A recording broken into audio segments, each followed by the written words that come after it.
नमस्कार। आज हम बात करेंगे मुस्लिम मैरिज के बारे में। तो सबसे पहले आपको बता दें कि हिंदू मैरिज और मुस्लिम मैरिज में जो सबसे बड़ा डिफरेंस है वो डिफरेंस ये है कि जो हिंदू मैरिज है, हिंदू विवाह है, वो एक संस्कार माना जाता है, जबकि मुस्लिम विवाह एक कॉन्ट्रैक्ट माना जाता है। तो सबसे पहला डिफरेंस तो आप समझ गए होंगे कि हिंदू विवाह एक संस्कार है और मुस्लिम विवाह एक कॉन्ट्रैक्ट है।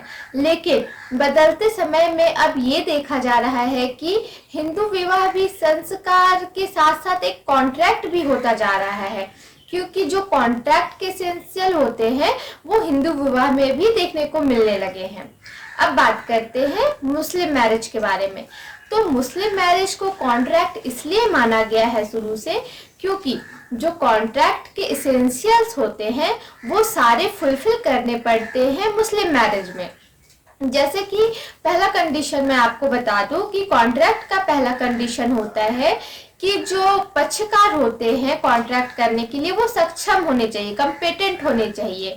और मुस्लिम मैरिज में भी वही है कि जो शादी के विवाह के पक्षकार है वो दोनों कम्पिटेंट होने चाहिए, यानी सक्षम होने चाहिए।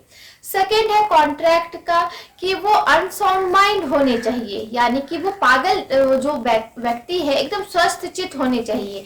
सेम कंडीशन है मुस्लिम मैरिज में भी कि जो दोनों विवाह के जो दोनों पक्षकार है वो अनसाउंड माइंड होने चाहिए, यानी कि पागल नहीं होने चाहिए, वो स्वस्थ होने चाहिए।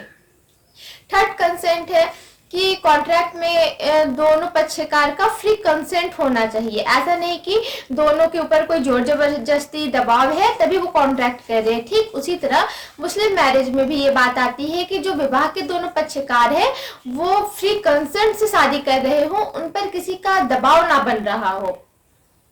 आपका फोर्थ कंडीशन आता है कॉन्ट्रैक्ट में कि जो दोनों पक्षकार है उसमें कंसिडरेशन होता है, यानी कि एक पक्षकार कुछ देता है तो दूसरे पक्षकार को भी कुछ मिलता है, यानी कि प्रतिफल होता है, वहां पर कंसिडरेशन होता है। ठीक उसी तरह मुस्लिम मैरिज में भी कंसिडरेशन होता है, यानी कि लड़के की तरफ से लड़की को मेहर दिया जाता है, तो यहाँ प्रतिफल में मेहर आता है। फिफ्थ कंडीशन है कॉन्ट्रैक्ट का कि जो पार्टीज है, यानी कि जो कॉन्ट्रैक्ट की पार्टीज है उन्होंने एज ऑफ मेजॉरिटी पार कर ली हो। ठीक उसी तरह मुस्लिम मैरिज में भी है कि जो विवाह के दोनों पक्षकार है उन्होंने एज ऑफ मेजॉरिटी पार कर ली हो, यानी कि जो शादी का एज बताया गया है या फिर कॉन्ट्रैक्ट का एज बताया गया है उन्होंने उसको पार कर लिया हो, तभी वो कॉन्ट्रैक्ट क्या मैरिज कर रहे हैं।